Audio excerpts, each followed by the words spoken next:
All right, so I hadn't made a whole lot of progress on the cheap engine the last couple days because I've been working on my daughter's Ford Focus. And I figured today I'd talk a little bit about pistons and piston rings, what I know about them. I'm no absolute genius when it comes to the pistons and piston rings, but I know enough to be dangerous. I know enough to rebuild an engine, and there's some things I've run into in the past. But anyways, we'll start with just looking these over.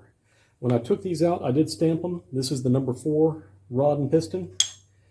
If you're going to check them to reuse, you want to see that everything turns freely, the rings turn freely. I'm going to go ahead and pop these rings off just to look at them. You do want to be careful which way you lay them and stuff so that you don't lose track. You need a pair of these piston ring pliers, really. I mean, you can do without them, but man, I don't want to do without them. They're handy. If I can just get it out.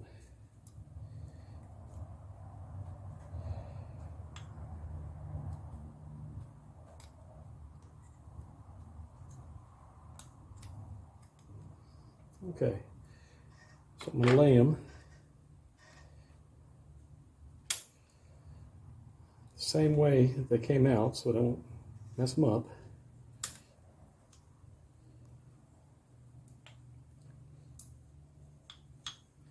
And I've already managed to get this one hung up.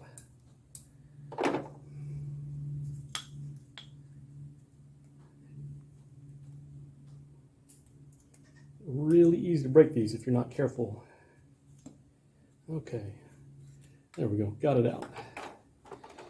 And I'm laying them in order because you want to put the top one back in the top and the second one back in the second.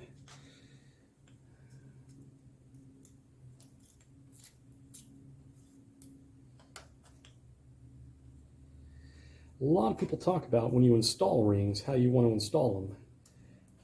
The old rule of thumb is that you misalign the rings. You want to put one facing this way and the other one facing the other way. That doesn't matter. It really doesn't. I do it just out of habit, and it's a good practice. I'm looking here real quick. There is no junk in this piston groove. Everything's clean. I was going to wire brush that, but I'm afraid I'd do more damage wire brushing it than I would just leaving it. So I'm put it back together. But if you do the math, if you think about it, people think about rings being a gap this big. When it's in there, I don't know how well you can see that, but only the edge of this ring is sticking out, very little. When I had my vintage style engine bored, the machinist measured the pistons and then bored the cylinders, and so there's about 3 thousandths difference between the piston size and the bore size. So you've only got a 3 thousandths gap around the side of the piston, and then your ring gap, when you have it in the bore, your ring gap's close. It's going to be, the spec is 4 thousandths of an inch per inch of bore. So on a 4-inch bore, standard small block Chevy, you want 16 thousandths of an inch clearance, between 16 and 20 thousandths of an inch clearance. So you're looking at 16 thousandths by 3 thousandths. That's not even a pinhole. That's smaller than a pinhole is what your gap is. And so, it's not like you can have a jet of exhaust gases blasting through here like some people think. And honestly, what you have is an area of cushion. You have an area with air between the two piston rings. So I do need to wipe these off. If you have air pass through that gap, it's basically running into a pillow of air between the two rings, and it's got to push air through the other ring. So you're not going to have a serious problem of all this blow-by if you have your ring gaps aligned. But best practice is to, I gotta be careful there. Don't want to ding stuff up. But your best practice is to misalign them. So just be aware of that. Some people might get grouchy if you don't, if you line them up, if you don't misalign them on purpose. Yeah. Let's see if I can get this to go together. Oh, it's hanging up there. That's what the problem is. Okay.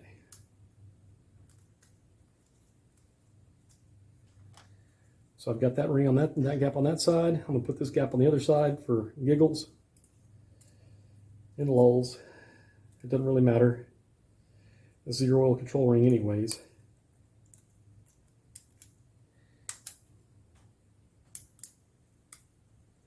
All right. So another thing to consider, if you're going to have your block bored,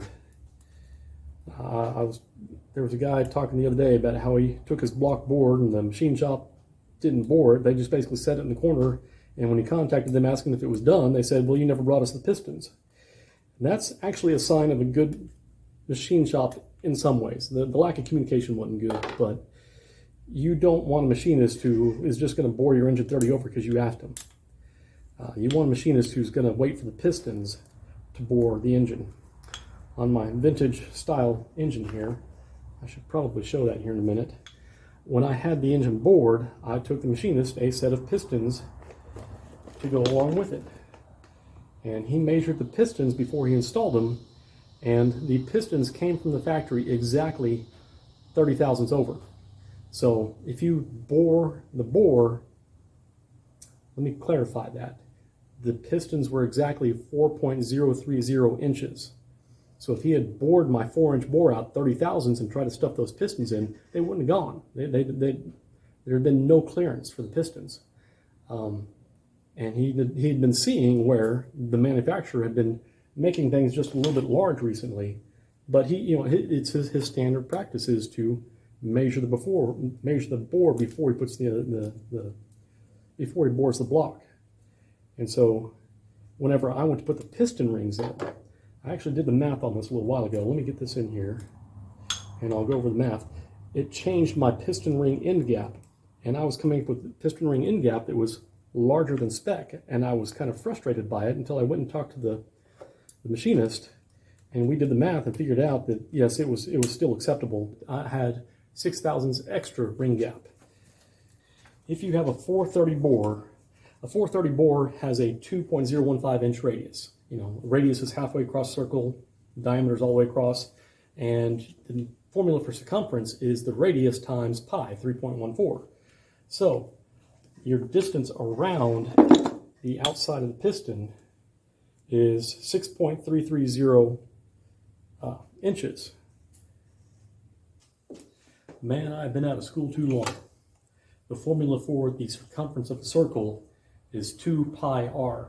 So you take 2, you multiply it times pi, times the radius, and that gives you your circumference. So if you have a 4.030 bore, your circumference is 12.661 inches around. If you have a 4.033 bore, it's 12.670 thousandths around. So you have a 9 thousandths difference between a 4.030 and a 4.033 bore. So, like I'm saying, if your machinist ends up having to bore your bores a little bit bigger because the pistons aren't quite right, it's going to throw off your end gap. And so your rings are going to have a little more gap. And some people will say, oh my gosh, I'm not going to have any compression now. It's going to kill my motor. Funny thing about that, many years ago, I played with rotary engines. I had a RX-7 with a 12A rotary. I bought a junkyard motor for my RX-7, bought a junkyard 12A to get it running after I blew the original engine. And I drove it for a couple hundred, I probably drove for a couple thousand miles. And then all of a sudden, I lost one of the apex seals. You have a long apex seal with a little corner piece. And one of the corner pieces of one of the apex seals fell out. And it's like missing a chunk of your piston ring. And after that, the engine idled rough, because basically it's the equivalent of losing compression on 2 cylinders. It's like losing part of your ring on 2 cylinders. But if I revved it up, it ran strong. I didn't have the loss of horsepower from missing that little piece, because it was just a little chunk missing out. Your engine has to bleed that pressure down. If you're missing all of your ring, yeah, you've got plenty of room for the air to blast past the piston and lose compression. But if you're just missing a little bit, if your ring gap is opened up just a little bit, it's not going to kill your horsepower. It's going to kill your idle quality. So, a little bit of a learning experience for me there. And so whenever we measured the ring gap, the machinist and I, and we figured out that my ring gap was, as I got it here, 9 thousandths too big. It was about 5 thousandths over spec. It was about 9 thousandths too big. It was about 5 thousandths over spec. And we discussed it, and both of us figured, that much of a ring gap is not going to matter on this engine. It's not even going to affect idle quality. But yeah, hopefully you understand the math on that. So basically, whenever you got your pistons, you want to keep these things in mind. Get one of these piston ring removers. They do make it handier. Almost had that one. Almost had it. But you're less likely to break them than if you spiral them off. I have broken a ring before. Fortunately, it was a used ring, and I was taking it off, and I wasn't planning on reusing it. When you're checking these pistons, you do want to look them over. You want to feel the rod, the pin, how it moves. It should be able to slide side to side unless it's got spiral locks or something like that in there. Press fit pin, you should be able to wiggle around. You want to check the skirts, make sure the skirt's not broken. I disassembled an engine I got a while back, and it was missing part of a skirt off one of the pistons. Don't know where it went. I didn't see it in the pan. I guess somebody built the engine that way. But keep an eye out for stuff like that. You want to look for obvious damage. You want to look for nicks. You want to check the surface here and see if you see any places where the piston is kissed. So you want to take a brush and get in here and get out any carbon. If you've got a lot of carbon buildup, you can take an old broken ring and run it through there. Man, these pistons do not look like they've been used hardly. It looks like this engine got fired up and tested, and then they parked it. I mean, that's I'll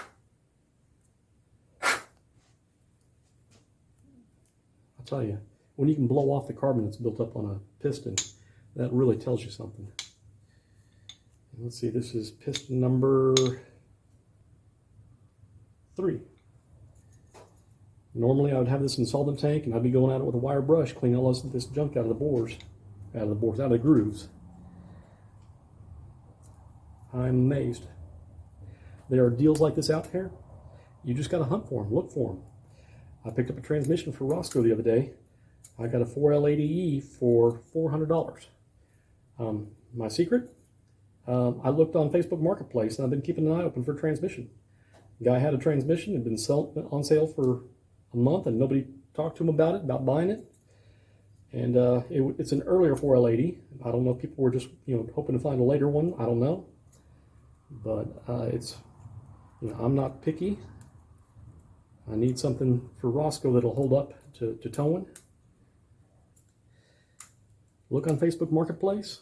Look on Craigslist, wherever you got to look. If you're up in Canada and you're watching Kijiji, keep an eye out for stuff that's been for sale for a while and hasn't sold. That's usually this engine I got because it had been sitting for a month and nobody had made an offer to the kid. I went and looked at it, and it wasn't quite what I wanted, but I can work with it. And I ended up getting a gem of a deal. Same with the transmission. If you take cash, don't try to bargain without having cash in hand. Take cash and make an offer. I had the cash right there. I asked him, he was asking a little more than $400, not a whole lot more. And I asked him if he'd take $400. He said, sure thing. If you say you're going to go look at something, be honest and upfront and work out a time and be there. Don't dirtbag people.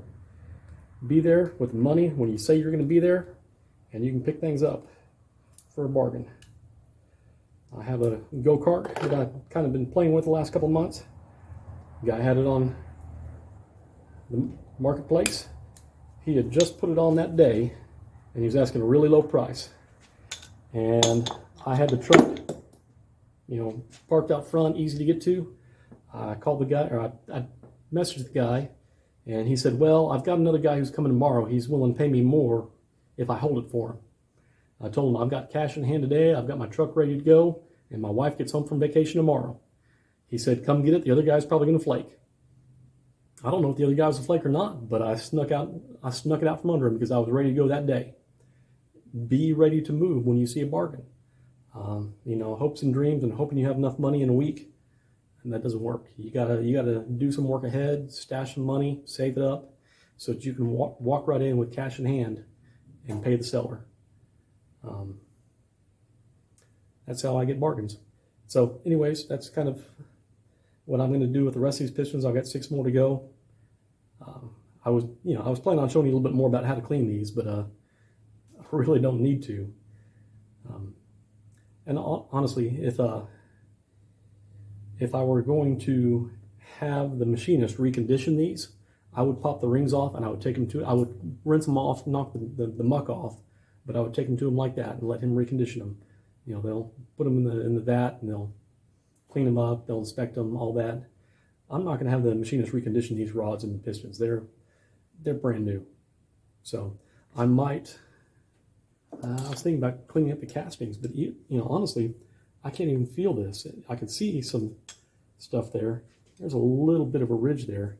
I might polish these rods up, but it's not a high performance motor. I'm not going to build this motor to scream to 7,000 RPM, so I'm probably not even going to do that. The heads I'll pay some attention to, because you can make a noticeable difference by porting the heads. But as far as the rod and Pistons go, yeah, this stuff's beautiful. I'm amazed. And as I promised, this is the vintage style motor that I've got.